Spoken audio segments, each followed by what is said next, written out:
తెలంగాణలో ఉండే ప్రజలు ఎవరైనా సరే వాటి నుంచి మీ కరెంటు బిల్లుల్ని థర్డ్ పార్టీ యాప్స్ అంటే PhonePe, Google pay, Amazon pay, Paytm లాంటి యాప్స్ ద్వారా ఎట్టి పరిస్థితుల్లో కూడా పేమెంట్ చేయొద్దు. ఎందుకంటే ఇవాళ తెలంగాణ విద్యుత్ శాఖ అంటే PGSPDCL ఒక ప్రకటన విడుదల చేసింది.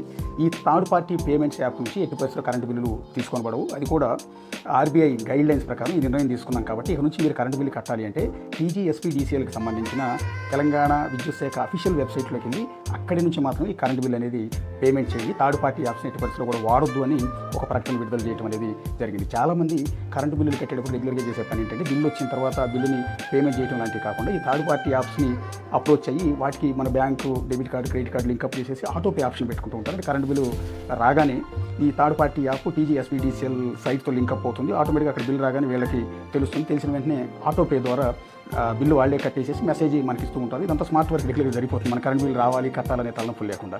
సో ఈ కొత్తగా RBI గైడ్లైన్స్ ప్రకారం బహుశా ఈ థర్డ్ పార్టీ యాప్స్కి ఆటోపే ఆప్షన్ కూడా బహుశా నిలిచిపోయి ఉంటుంది.